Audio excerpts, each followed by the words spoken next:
Welcome to the Tech Insider podcast. I'm your host, Nick Hume, founder of Hume Consulting, specializing in technology strategy and transformation, sustainable digital infrastructure, and diligence for capital market investments. Tech Insider discusses leadership, strategy, and technology trends with industry-leading executives around the world. In today's episode, I sit down with Tom Traugott, the leader of strategy at EdgeCore. With over 2 decades of experience in the data center industry, Tom has been at the forefront of innovation, guiding EdgeCore in delivering safe, sustainable, and future-proof data center solutions for the world's largest cloud and technology companies. We dive into the evolution of data centers from the post-dot-com era to today's AI-driven world, discussing hyperscale cloud infrastructure, sustainability, and future trends. Listen in to hear from one of the industry's most experienced voices on the future of technology and data centers. Enjoy. Well, Tom, thanks for joining us on the Tech Insider podcast. We've been chatting a little while to have you on and to get having a discussion. And you're SVP at EdgeCore, which is a data center provider here in the States. A bunch of locations here domestically, and keen to talk to you about your role at that company in strategy and how you see the world and data centers, the future, everything in between. So super excited to talk to you, and look forward to getting into it today. So thanks for joining us. Yeah, thanks so much for having me. And we used to be neighbors, but I am in the different mountain range. What mountains in the background Well, that's for great your? to hear. Actually, that should Good. Yeah. I'm next to the Rockies now. We're at headquarters in Denver today, but had been in Seattle for 9 years. Some overlapping time at AWS there that I think was kind of the touch point for us connecting to begin with. It's actually, I remember when we started chatting, you had just about to move, or you just had moved to Denver. So it was kind of a shame that the distance kind of as we sort of connected, because it would be great to have you here locally for a coffee or a beer or whatever. But anyway, We'll have a we've continued. too. Yeah, Yeah, we've continued the conversation, so I appreciate it. And so, why don't you tell us about, you're obviously in Denver now. yeah, You've moved east on the other side of a few ranges. So tell us about EdgeCore. sure. It's a relatively youngish company. It's got a modest set of data centers here locally. You're SVP of strategy. Tell us about what you do there, what the company does, what does a day-to-day look like, and kind of everything in between. Sure. So EdgeCore, founded in 2018 as a brand new, real startup greenfield platform, institutional investors that had aligned with trying to create, a new platform to support the needs of cloud. I think before we had any idea what AI was or what was coming around the corner. Um, uh, Really a domestic focus for, I think, nominally campuses that were of the size and scale that the hyperscalers were building for themselves. Sure. And we're kind of in the version 2 of EdgeCore right now. So there's a starting point where we really had well-positioned land sites in key markets, but we probably had a bit more of a build-to-suit orientation back when I think one could build quickly, and frankly, the size and scale of a lot of what we were doing was a bit smaller. In this version 2, in late 22, we had run a process to reset the capital in light of the recognition that to really bring value to our customer base, we needed greater investment. Sure. And I'd say that we were a little bit of a underinvested platform. So with the pivot, we were purchased by Partners Group, Swiss private equity, with a real appetite for greenfield development and investment. And they bought people platform assets and really integrated us into their America's Infrastructure Fund. And since then, it's been a 180 development across every one of our campuses. That investment has been recognized, I think, as valuable to our customers. So we're leasing and developing more than we ever, frankly, imagined. We've Yeah. kind of broken a business case or two on the good side of things, and really retooled around being a data center owner operator that's very much focused on and narrowly focused on single tenant buildings and campuses supporting the needs of uh, the radically expanding needs of AI. And so large single tenant buildings and campuses um, designed for density. We see density both at the micro, at the individual rack level, but really at the campus level. Sure. So supporting, and we're seeing that real time, supporting these ever larger clusters. And though they are very similar in many respects, and we kind of go into that, they're also quite different. And the nuances of that difference are kind of where we earn our trust. Awesome. So as far as strategy, it's a bit of touching everything for the business. In that version one of EdgeCore, I had led the sales and leasing efforts. As we really matured the business, we've brought in new leadership. Lee Kessler is our CEO. Yes. Um, had led Vantage, had led DuPont Fabros, and really brings the relationships and trust credibility. And then I reported to Clint Hayden, who's our chief commercial officer. And our strategy is very much supporting the needs of what we call the big seven and then the next 50. So that strategy is we're listening to our customers actively. We're trying to understand and recognize the patterns and then continue to bring value through investment and robust operations, safety, security, and the like. Awesome.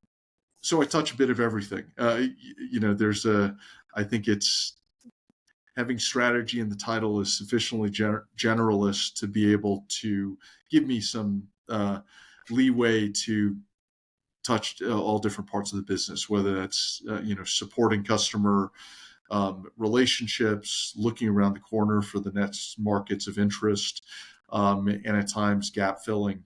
Yeah. Uh, new there's new wrinkles to the business and new challenges that I think are emerging, and trying to stay ahead of that is the wearing multiple hats. Awesome. Part of the That's job. great. Yeah, no, it's a interesting business and an interesting industry to be in. Data centers today are looking, dramatically different than they were 10, 15, 20 years ago, and needing to be even more different going forward, with especially like you talked about with AI, specifically, at the top end of you talked about density. That's really challenging to do with those infrastructures and chips, because the power needed and the heat produced of those infrastructures is doubling, tripling, quadrupling, depending on which two chips you're comparing, year on year, or very quickly. So it's an interesting problem to have, and trying to sort of see that, I don't know, the crystal ball of all those dynamics working at the same time, trying to anticipate the customer need, see around the corner for technology advancements that allow you to leverage, new and emerging technologies to sort of get you to those areas. We can talk about sustainability later, because I know that's a big piece in the data center space. There's a lot of pressures both internally and externally, on the industry to become more green, to be do more with less. Regulatory requirements in certain areas, a lot of that in Europe and Southeast Asia. And so, yeah, it's a great And problem we're to in have, because you're looking at it from so many different angles. Sorry, go ahead. yeah. Well, and the newsworthiness or the timeliness of our conversation here, the increased density, the innovation that's happening at a microscopic level. I know you spent a lot of time deep diving on the semiconductors and the chips that are the backbone of all this, and with some announcements about Blackwell, NVIDIA Blackwell push, right? And then there being some revisions to designs and reworking and supply chain constraints. I think the physicality, right, comes back to the surface, right? And I'm continually, I think data centers, we're bricks and mortar. We're about power cooling. There's certainly some complexity in terms of computational fluid dynamics and heat rejection and the like, but not to the same degree as semiconductors, right? And the ability to to keep pace with Moore's law and then this next level of accelerated computing.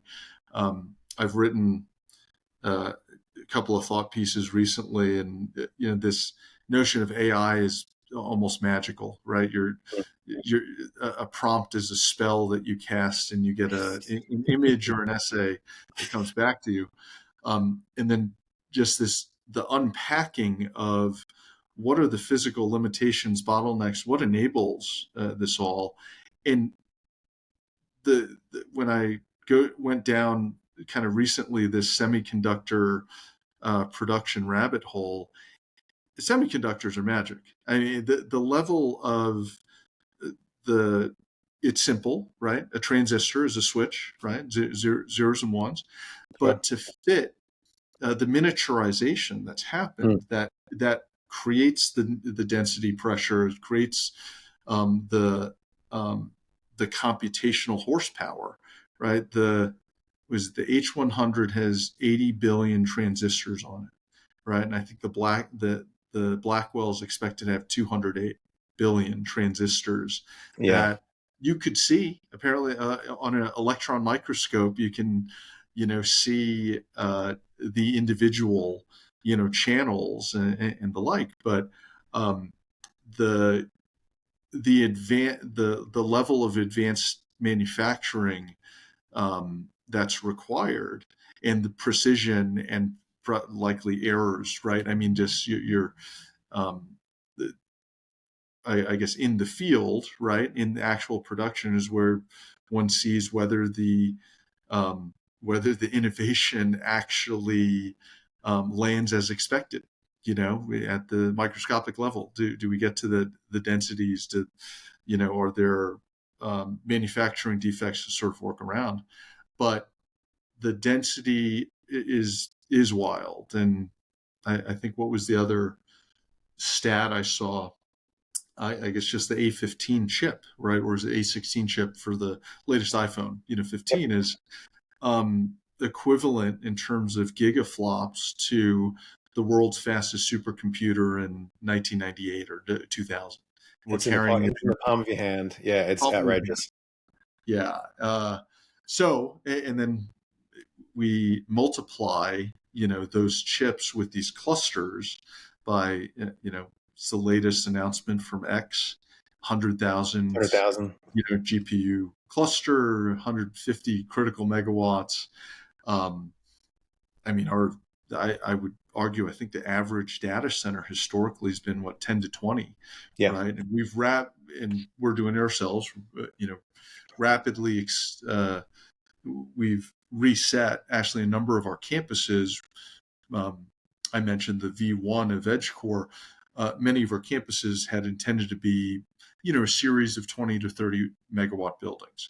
Yes. Now I argue our minimum size for any new campus is about 72, and frankly, 100 plus critical megawatt buildings are effectively standard now. Well, it's literally, I mean, just using those examples you gave, really the racks are going from sub 10 kilowatts to, 100 plus. So there's 10x. And your campuses are going from, 10, 20 to 100, 200 plus. So that's a 10x increase in a pretty short order, within 3 to 5 years from an average point of view, and maybe not averaging at the top end for those AI clusters, but I mean the sheer volume of those is driving those averages up significantly. So it's quite stunning from a development and a progress point of view. And so yeah, it's what I'm really interested in as you've. So we talked really quickly just on and your time at Amazon too. You were there 4 years. We were actually there at the same time. We might Same have probably time, bumped into each other different at some market. point. Yeah, yeah. It's a big place. 2014 to 2018. So I moved over here in 2016 into the States, but I was essentially living here for the 2 years prior. I was here so frequently. So the what I'm curious about is back in the day when you're deploying new data centers, it was all about land or cheap land, availability of power, albeit not as large as the requirements these days. Uh, network connectivity was in that mix, and if you got a sort of a incentive by the local government, then that was the kind of the cherry on the top of the cake. But I Totally. mean, now the power is become, correct me if I'm wrong, but the power is essentially gone in Virginia. You've got some data centers out there. It's the availability to provision new power is impossible or very difficult at best. So then, is that your number one stress point? Is when you're thinking about going somewhere new or adding to existing, is power the biggest problem? Is your demand just outrageous? And so like I'm just trying to think about how you think about selection, future proofing that investment for that physical real estate, and meeting the needs of that customer, because customer needs kind of change too. So how do you think about that dynamic in the cauldron Yeah, of decision making in the process? dynamic mix. Yeah, if we there's a contrast. I think if I rolled back the clock, 5, 10 years ago, and going back to early foundational cloud days, um,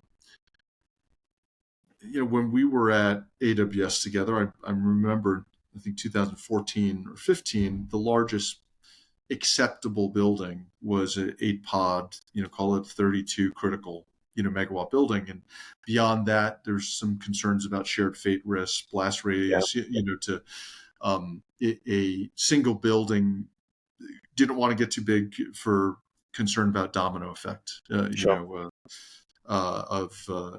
of an incident. And we're well beyond that, for everyone because of the cluster sizes and the like.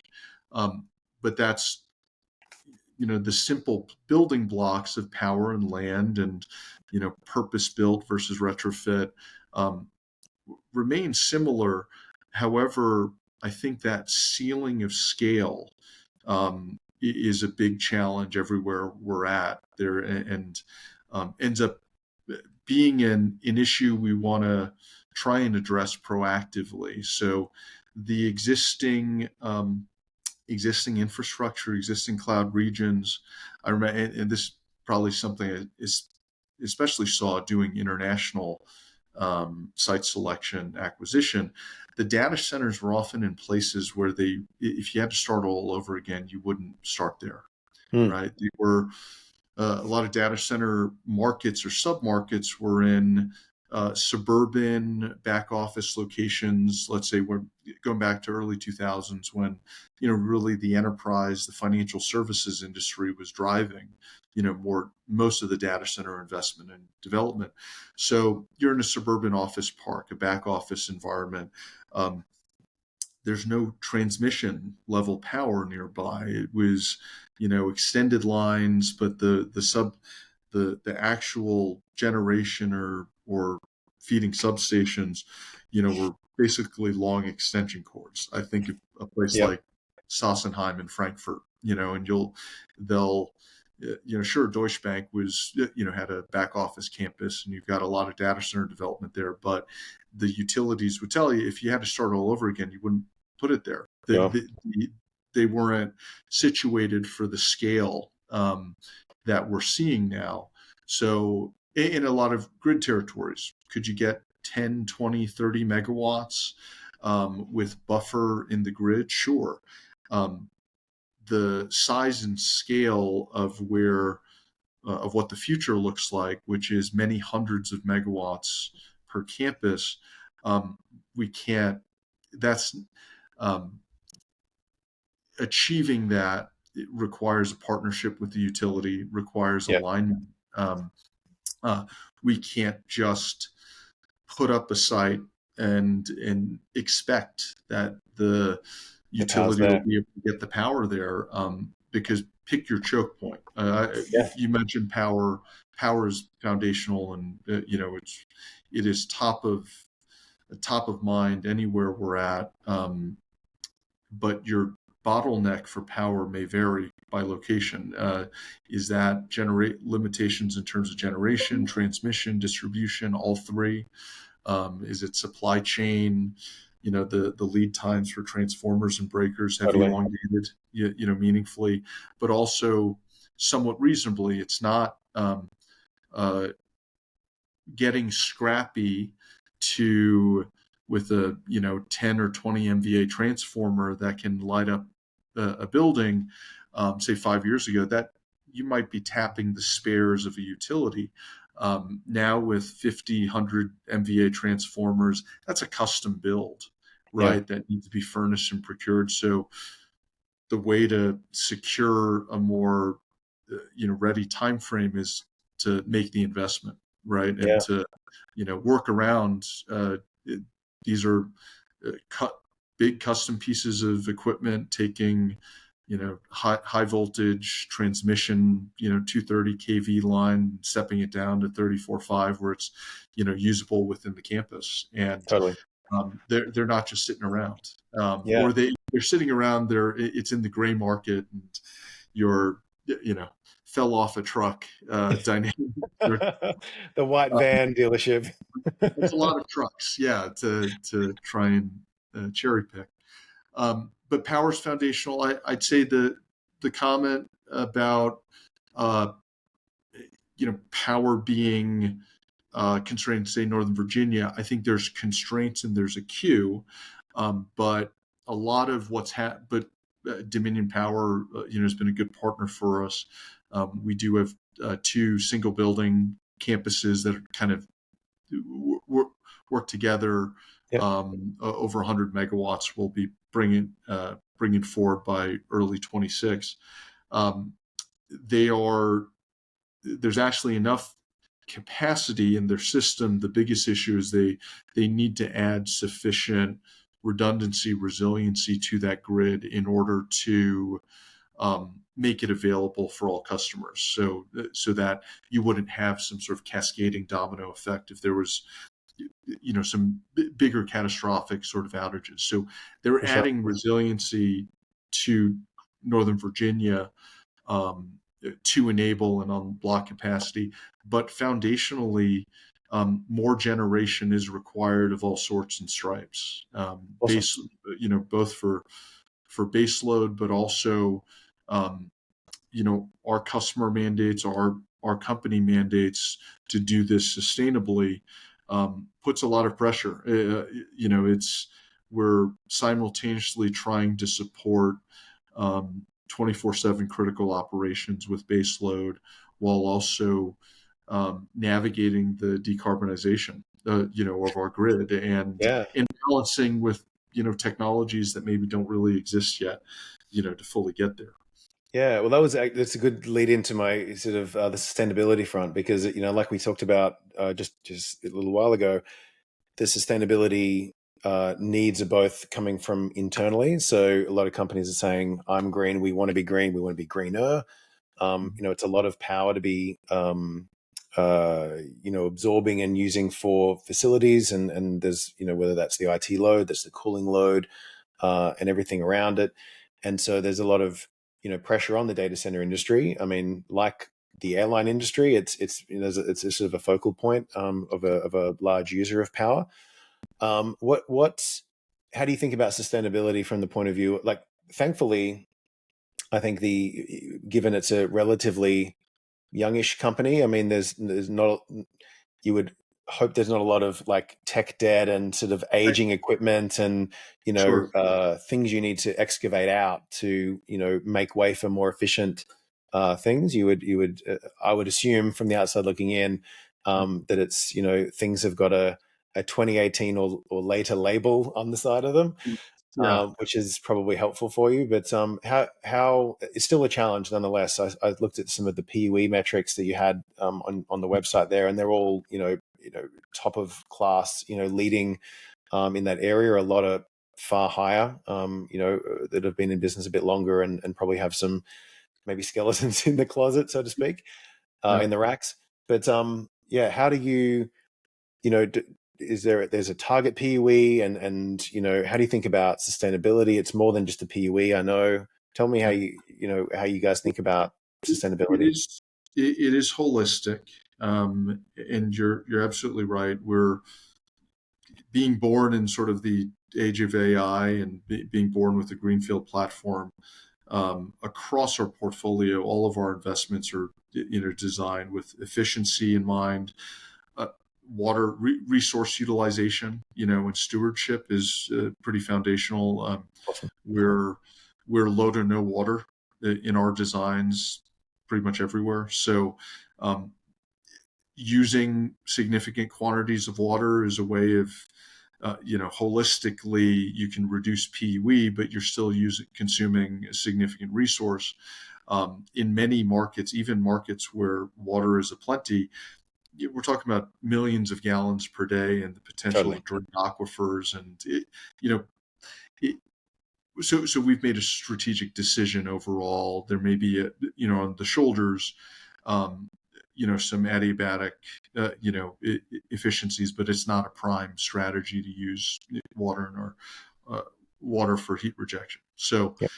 so we are balancing, trying to get to the best efficiencies. Varies by climate and market, but to be Absolutely. best in class while also being a good steward from a resource standpoint for water. We're we're a flow through of really our customers. So we're uh, there's some tailoring of programs of sustainability of zero waste initiatives that we'll implement on a building by building basis, but also holistically. But overall, I think the industry is grappling with this challenge of needing writ large many, but depending on which analyst is covering, we're talking about double digit gigawatt growth over the next 5 to 10 years, right? Mm. And with various swings and bands for that. Um, a lot of that, we've got 1,000 gigawatts in the grid, so there's in the U.S. So some of that, some of what we're trying to solve for is right sizing and fitting, um, sleeving the right types of baseload nuclear, Mm. for instance, Yes. which is clean and 24/7. And I think there's a, a, a well regarded match. We've got 100 gigawatts of nuclear in the United States. There's an argument that maybe all of that should be coupled with this 24/7 baseload of data centers if we really want to Totally. reach our goals, because the intermittency of renewables is a big challenge and hurdle, to navigate for solar and wind. And long-term battery storage isn't quite, technology isn't Correct. there yet to give us the resiliency we need. Natural gas, is a really big and essential bridge that needs to be coupled with renewables. I think we're cautiously optimistic, but we also recognize um, we're nuclear SMRs that or longer term battery storage. However we get to really decarbonize our grid, um, it's going to still require significant investments in baseload and generation that Absolutely.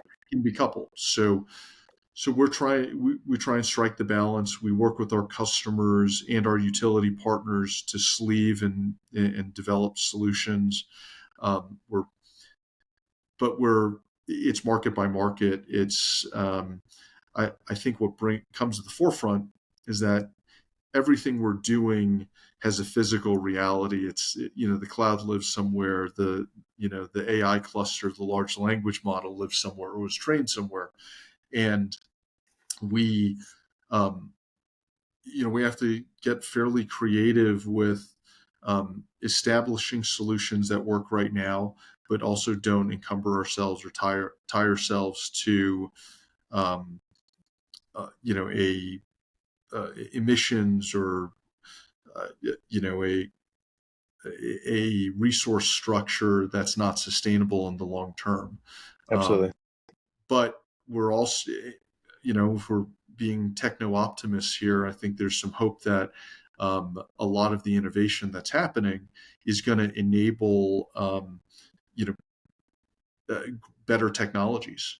From whether it's renewables, new new advanced materials for battery, right? So, I mean, the one of the best. I think it was the topic of GTC, right?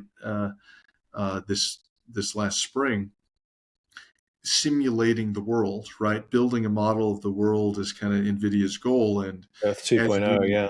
yeah, the proverbial, measure twice, cut once, measure 1,000 times. Do all this experimentation before going into production.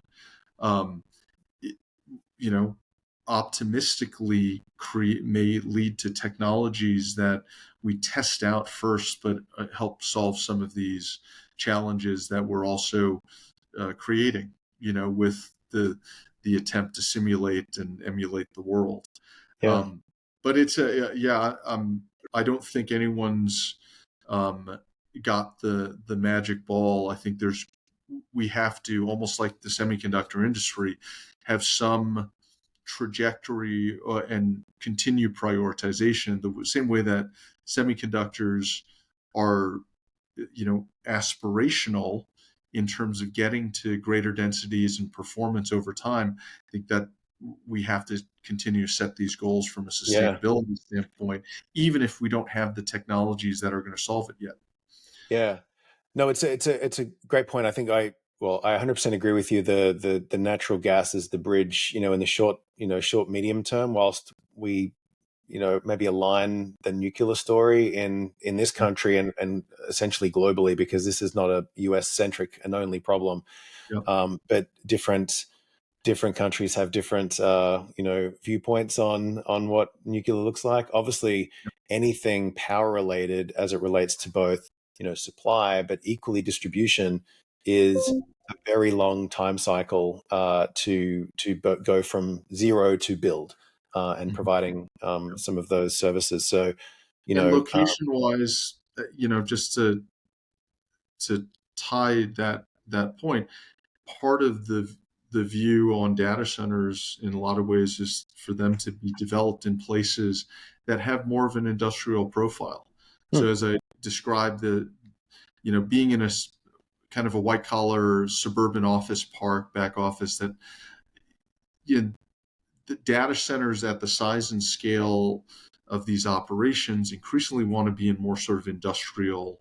We're a very clean, modern industrial use, but we're consuming power, at a 300, 500 plus megawatt level, like an aluminum smelter, yeah, would historically. And those couldn't just land anywhere. They totally. weren't situated in sort of, NFL, NBA cities. It was increasingly secondary, tertiary markets that maybe had more robust infrastructure and not as, dense, population centers that would otherwise, fight against sort of land use. Uh, Absolutely. their Well, own what's market. really interesting is, like you mentioned Elon before with X, and what he and I've seen others do is either one of two things. One, acquire that power themselves, and sort of he's providing Sure. that he's got natural gas things Yep. on premise there. But Yep. equally, a lot of the actually two or three other areas. The other one is folks going behind the meter, right? And actually, going and investing in solar wind farms and investing in, solar and wind farms, etc. I think that, like you said, the battery technology is not quite ready for those kind of volumes, and the storage is not, available.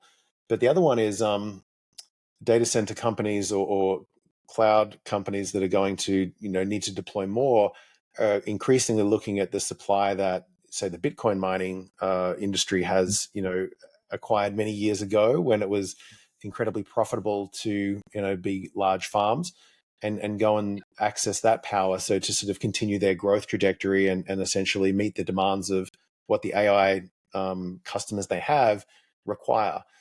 So I find it's a fascinating time to sort of watch all that sort of play out, and those conversations, and therefore agreements that you see press releases for, come out, hundreds of megawatts and beyond. It's super interesting. Yeah, I've tipped my hat to some of the cryptocurrency miners and operations, and how nimble and sort of focused they were on finding blocks of power wherever they could, right? And now that came with some gotchas. Sometimes that was finding a block of power that was 100% coal, right? Coal fired, and it was irrespective of any sustainability, any considerations. It was purely about horsepower. But there's also a scrappiness in terms of reusing existing infrastructure. So sometimes it was, situating it right next to a decommissioned, power plant or decommissioned manufacturing facility that had Absolutely. the power infrastructure bones there to support. And the other thing that I think a lot of the miners had flexibility with, and I think we've seen more so in Texas, is the ability to have demand response, to actually shut down operations dynamically, which remains a challenge. Data centers. You can't do that in data centers. Yeah, and AI even. I think these, that one is rolling the dice, right? We've got a very expensive, 50 megawatt, 100 megawatt cluster that's going to run for 60 to 90 days. If there's a failure in day 75 of the 90-day training, you run the risk of having, file corruption, model corruption. Start over. Yeah. Start over. And there's a lot of opportunity costs in that. So we're seeing real-time experimentation, it seems like, with the prospect of, could you have a lower tier data center, right? Could you have a 3 nines data center, a generatorless data center, Absolutely. versus a standard, concurrently maintainable, data center design. But we don't get to pick when the outages happen, right? Yeah, And that's true. yeah, if the outages are, you're a quality utility still has 4 to 6 brownouts, blackout events in a given year, right? I think that's kind of the average in the U.S. So you don't get to pick when they happen. So do you get to say, if it sleeves perfectly in between two different modeling runs, when you're sort of spinning it down before you spin it up, perfect. Yeah, we get to pick our outages and in uptime, and that's no problem. The impact of an outage, I think, does continue to put the pressure on, it seems, high availability data centers still being foundational. Whether it's the hyperscalers or neo cloud, second tier cloud, the emergent sort of upstart GPU clouds, high availability, is still foundational. However, in the pros cons calculus of, would I roll the dice on, because we're seeing almost mining operation style data centers, potentially support GPU clusters, right? Yes. So statistically, right, you can just picture what sort of risk off calculus is happening of, well, I could wait for the generators to come and all of this, big iron infrastructure, which is going to push my time frame to deliver out by a year or two, right? Because I think your standard data center end-to-end development is happening on a 2 to 3 year basis easily, right? And potentially longer in certain markets. Supply, for Or sure. play it like like a miner, I've got power sitting around. It's live. I can, cobble together a cooling solution to be scrappy. Can I get up and operating in 6 months? But I don't have generators. There's some level of risk that's there, and I'm rolling the dice that I'm not going to have a power event over the next 60 to 90 days. Yeah. And um, that may be, for certain groups, an acceptable risk. Um, I think that's part of where, things are getting real interesting right now. Absolutely. Because would you rather, um, spend 40,000, 50,000, dollars per chip, if it doesn't have a home, or you're waiting for, a couple of years to put it into production?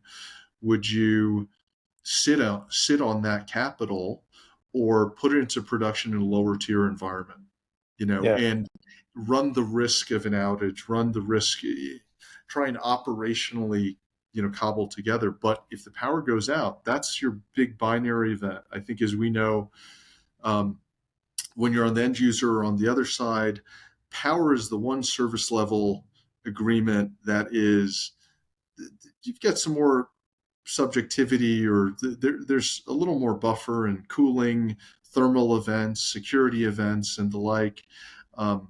Power's binary. Yeah. Power's out, you're out. And and that's a hard outage to have to recover from. Yeah. I think that's why our expectation is that data centers, that are designed for high availability uptime, are going to stay relevant. But does, a customer, get a big slug of GPUs and decide, I'm going to roll the dice to, to run a model, and devil may care, let's hope and pray that there isn't an event, during the training window, or we got to start Yeah. again. Well, I've seen both sides of that, Tom. So, it's I've seen the absolute requirements of as many nines as you can throw at it, the 10 nines, 9 nines, whatever, the highest of high. And then I've also seen the, let's get this thing moving as quickly as possible, and it's beneath 99, right? Like it's just, what can I make work? Because to some degree, with the infrastructure that they're being deployed, and you think about 40 grand a GPU, or even 30 grand, and you've got 8 of them in a chassis, and you've got many chassis, whether they're in the tens or the hundreds, or the thousands. And so you look at that and you go, if I have an outage, my biggest, and one of the things you said before on the semiconductors is, there's so much more going on in those chips. They're really dense. There's billions of transistors. And so if you look back at the data that was produced from the llama training, the biggest problem wasn't power. The biggest problem was the GPUs failing, and network cards. Those cards need to be reseeded, and the network cards and the network faults and issues in that sort of stuff. So it's at the system Even level. a cluster, my understanding is that, 10,000 GPU cluster. Yeah. You're lucky if it's all 50, 60%, because it's constantly monitoring and checking for those failures within. So you Absolutely. get some, but if there's a big binary, a big Of course, outage, and the whole thing's out, it's all out. Well, that counts as one, and if 10% of the GPUs counts as several hundred issues. Yeah. So it's not exactly a direct science. But pick your poison. It's and it's the innovations happening as we speak. I think there's educated guesses, or I don't think they're bets, but there's calculated risks that are being taken. Certainly in as dynamic market as we're in, because the foundation model race is certainly afoot as we continue to see these big capital expenditures, right? Totally. And So just going back on, you were saying, single tenant, deployments and builds, et cetera. I'm curious about how, and we sort of talked about, many megawatt, tens or hundreds of megawatt type deployments. I'm going to make an assumption, and you can correct me, and I'll likely be wrong. but I'm Yep. assuming those are on the high end, especially for the AI workloads and things. You're talking about, super high density. Are those typically training model? We talked about training as well, so I'm making a pretty, connecting the dots. Yeah. Those tenants are using those facilities for large training models, and therefore those large campuses can be, to your point, almost anywhere, right? As long as you have the foundational, Sure. interconnect the power and the redundancy meeting the needs. Mhm. As AI evolves, and Mhm. as we sort of have more of a blend of both training and inferencing, so that sort of near prem, on device, edge type inference Mhm. requirements that need lower latency. Do you see, is that an area where EdgeCore will kind of play in a sister business, in an adjacent Sure. kind of work stream? How do you guys see that? Yeah, I've recycled the joke a number of times. We're EdgeCore is our name, but That's we've what I mean. historically been all That was core, my no next joke. You took it out of my mouth. all core, no edge. Historically, um, the question about how are our customers leveraging our facilities and designs? Boy, I think that um, we don't always get full visibility, right? We don't get to snoop, if you will. But I think we're in a place right now where I think the industry collectively, the larger data center clusters that are out there, I think are for the most part supporting training, right? Yeah. Whether that's us or others, because I think the ability to actually, I was listening to a podcast with CoreWeave, their chief development officer, and he had an interesting comment to say they found that there's greater scarcity in large clusters than in small ones. So some question about pricing power and uh, how dynamic that was, and they kind of said, the 10,000 plus GPU clusters were more scarce and more sort of desirable because there weren't as many of them, and you can look downstream. There's only Yeah. so many data centers that can support your sort of larger clusters, and I've even heard a comment that at, actually larger facilities are starting to become more scarce, if you will, but you can find a rack or two or cages, in these multi-tenant facilities perhaps more easily. Um, Training and inference. The I think as a strategy, we are still, we've got a greater appetite for, I'd say, second tier markets and secondary markets, but also what I'd almost call um, spillover effect locations from key primary markets. Sure. So, our two,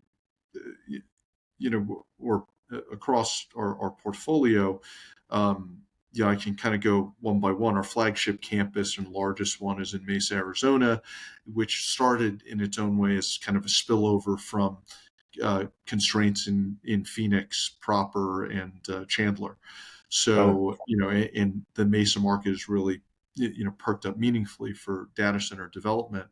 And where we are, we have we have our core campus, and then over 200 megawatts critical, and then some expansions that may be discussed in the near future.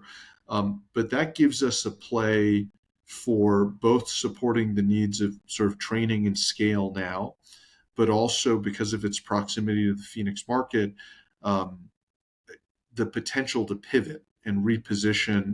If our customer decides to leverage the same facility or repurpose it for more inference, um, that's going to have, it fits a pretty good latency profile for the Southwest and beyond. Sure. Yeah. The proverbial middle of nowhere deployment, which is really following power, I think is more of your pure training play. Yes. I don't think that's us right now. That could Yep. change, dynamically. But I think that, our near term view, and there's different fits for everyone. I think we like the story of being proximate to existing clusters, making investments that are supporting existing growth. But if we're going to open up something new, it's probably still within 50 to 100 miles of sort of an existing cluster. So, and I think inference and the rules of inference are still being written, right? So I think so when we speak to our customers at the product and other side, I think they're not exactly sure themselves what that It profile of looks an like, inference yeah, facility looks like. But conceptually, if a site is still within proximity to an existing cloud region, there's the potential for that multi-purpose. So absolutely.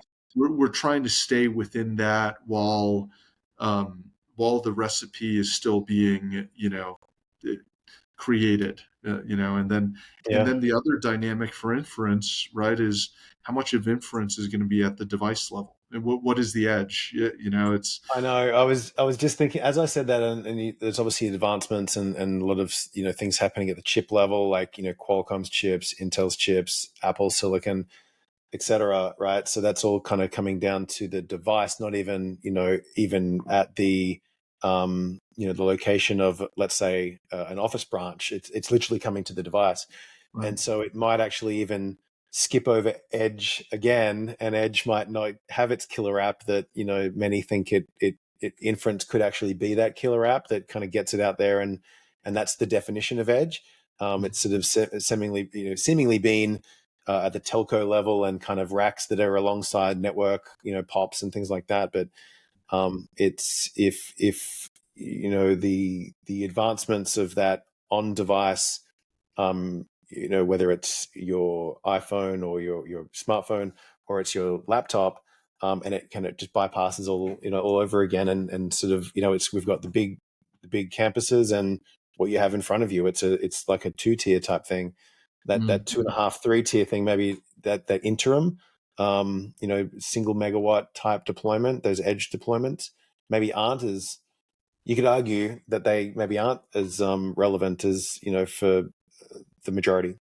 Yeah, it still feels like they're just with the advancements in density and otherwise that we're, maybe the edge looks like a data center from 5 years ago, but that's still a 30 to 40 megawatt sort of data center. I'd say the micro sort of edge or that seems like that competes more with devices almost, but Yeah, compute that's better, purpose built compute that may be able to even support smaller clusters or inference clusters. I think that could be certainly on our radar. I do think we like the story of 300 plus megawatt campuses that are still proximate. I mean, we're talking about speed of light latency. yeah, You know, blink of an eye. Sort of milliseconds. That at each one of our locations, that's still fairly relevant, to the performance and sort of operations.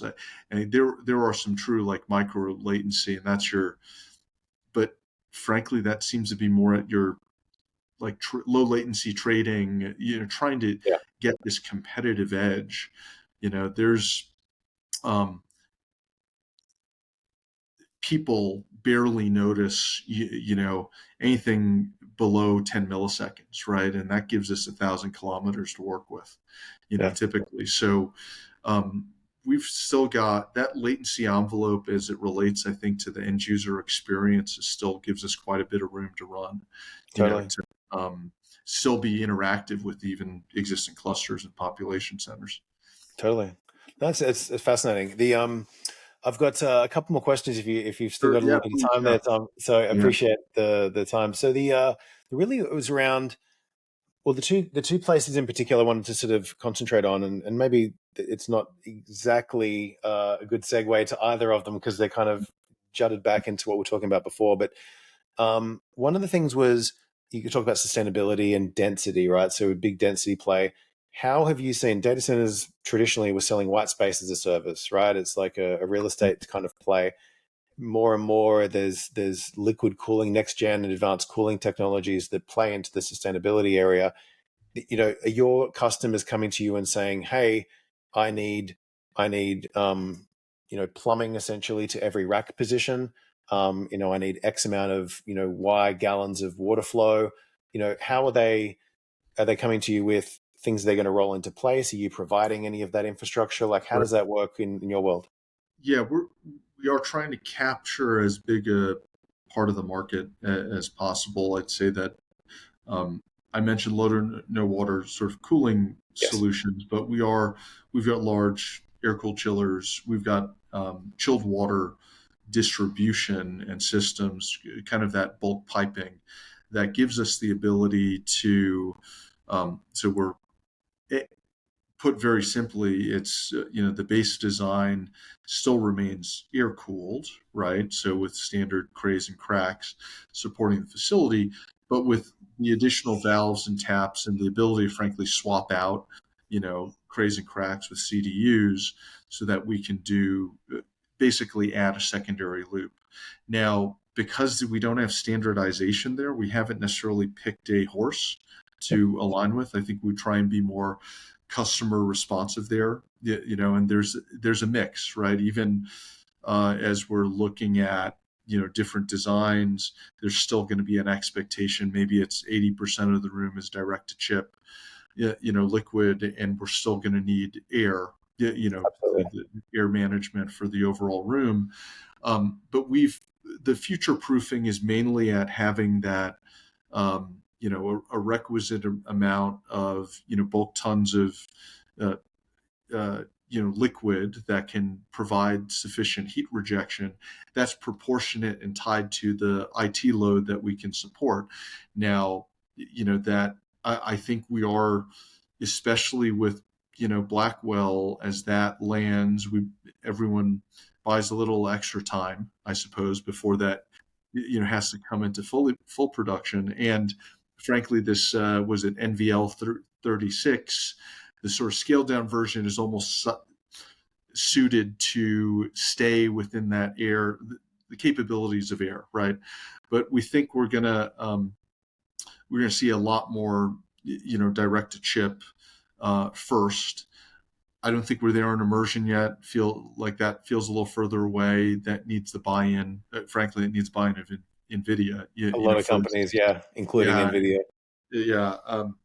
But we, you know, we're trying to organize and just still standardize around some of the bulk um, resources. The capabilities of campus at a big picture, hundreds of megawatt utility level. Then there's the devil's always in the details. That final having some degree of loose coupling.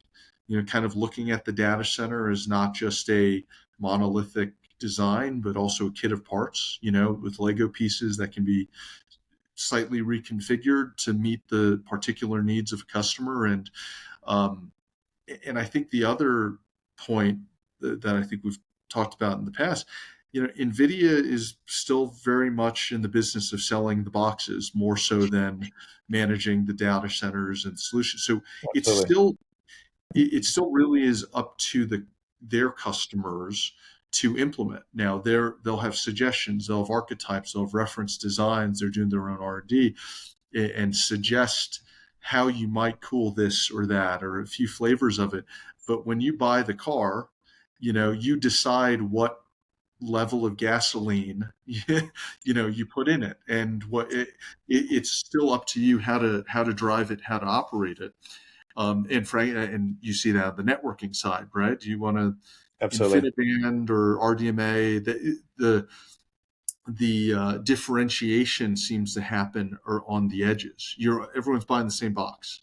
How you stitch the boxes together, how you cool, how you perform them, how you architect it within existing environments, within new environments varies. So we try and be flexible there, and as current as we can be on the latest and greatest designs, and keeping an eye towards not creating the technical debt that we've been able to dodge so far. Absolutely. No, Yeah. it's interesting because I think I obviously play a lot in that space too, right? The direct chip cooling and the immersion space, and so I'm I'm a little more bullish on the immersion side, just seeing kind of the use cases there. But to your point, there's absolutely some friction. The liquid, for Sure. lack of Yeah. a analogy, causes because you have material compatibility issues, and obviously warranty is one. Mm. And what was interesting recently, and I think it was last month, NVIDIA put out a job spec for an immersion engineer, a fluid engineer, Oh, yeah. job I spec. remember seeing that as Yeah, well. which is which is Yeah. great. I mean, it's any additional development and kind of exposure and progression of that area. Single phase, two phase. Like there's a lot of innovation happening in R&D in that space, and so I think if the holdout is Nvidia and Nvidia are sort of moving that forward, or at least appearing to move that forward, it would, additionally validate some of those technologies, and additional development would occur as well, which is great. The direct to chip cooling stuff, I think, is taken off dramatically, especially as we talked about the NVL 36, the NVL 72. Mhm. The density of those racks is substantial. The amount of compute in those things, and then you're standing them next to others that do exactly the same thing, and just rear door heat exchangers and things. Can get a We're fantastic, hitting yeah, we're, it's material property, sort of limitations. yes, Air will only reject so much, and next step is these secondary loops. But I'm with you on the immersion. I think there's opportunities, but one almost imagines that a world where it's not, frankly, the human piece is, I think a big consideration absolutely, of, as long as people are working and dispatching, I think that there's some operational there's a ton of operational questions and challenges, because you're almost looking at a slightly different data center, right? yes. In terms of how to manage it, how to manage those It's fluids. operationally far different than Yeah. walking up to a rack, popping Yeah. out the troubled issue, and then flipping it back in, and off it goes. If the Because robots are doing it, I think it changes the, so we you, need you know, Elon. We need yeah, Elon in the data center some more, right? That's what we're saying. We need more robots. more Um, robots, more yeah. robots. Yeah. I had one last question about supply chain, Sure. but I know we're just running a bit long on time. But is there anything I You didn't didn't even ask? touch on. You didn't even touch on. We are in an Olympic season here too, and I didn't want to rub it in on my my. We touched on. I was a rugby player. The men's didn't get it done, but the women did, and not to rub it in. Oh man. It was a nail biter. It's Sevens it's so match. funny. Australia does pretty well for its population, I must say. But I know um, it's sort of funny. It one thing is really interesting I found, and I've been watching quite a bit of the Olympics, which has been great. Watch it with the kids and watch it by Sure. myself as well. It's actually really great. One thing's been interesting though is the medal tallies as at a meta level, as they sort of align them, and everyone else in the planet except America does it by gold. Like it's categorized by Yeah. gold, and kind of and America does like total medals Total and medals. on top. So, but it's been great to watch. The rugby's obviously won. The Swimming is the big. swimming, the Swimming swimming is, is yeah, where the U.S. and Australia really go that's a to. great rivalry. It's Oh, it's. yeah. I think you guys beat us just on in the end there. But we put up a pretty good fight. I think you ended up one or two more golds in the pool for that week or week and a half of the Yeah. the first bit. But it's been great to watch. I don't know. Well, It, I've been similarly, right. With the young ones, I actually we had vacation. We probably could have tagged along, but I do have a day job here. My family, brother, sister, all went over there to. They're having a ball with young kids. I've realized. amazing. I think I was a little concerned about the logistics and just seemed like that might be a mess, but I think the Olympics are just Disneyland for sports. So having done Disneyland, and yeah, it's a little daunting. But it's also safe, right? Yeah. And you get to meet the characters or athletes, and Yeah. it's I think everyone seems to be having a pretty good time. I So think we need an Olympics. What do they call it? Genie Plus and Fast Path and Lightning that's Pass, right. and just we need I, one of I, those. yep, yep. It's in LA, you're right? LA Oh, it is is. It's coming. is that Yeah. next or is that next? I can't I remember don't know if it's next or it's coming. Yeah, because it's coming. Brisbane is just after that too. I want to say that's 2030. Mm, Maybe that can't be 2030. 4 years, might be 2032. yeah, Maybe yeah. LA is 28. It might be. Right. Well, there we go. Disneyland. Disneyland takeover, literally. Yeah. Maybe Disney can do the ticketing for them, and they can, then I don't know Yeah. if I want to go because I know it's going to be 20 times the price. Well, there's a But price for everything. I've I know realized. we'll stay in the Disney hotel, and Goofy can bring you an Olympic themed breakfast. It's going to be great. Just Awesome. get just take your wallet. Just take my wallet, Disney. I think it's checkbooks at this point. Awesome. Hey Tom, thanks for catching up, mate. It's Yeah, always Nick, a good time real talking to real you. pleasure. Yeah, I loved hearing what you're up to at EdgeCore, and the team are obviously working on some pretty impressive and interesting stuff. So, let's obviously stay in touch, and I appreciate the time on the call, and we can do a round two as we and see how it's all going in the future. perfect. Yeah, look forward to that. Awesome. Thanks Thanks, again. mate. I'll talk to you Okay, soon. all right. Bye.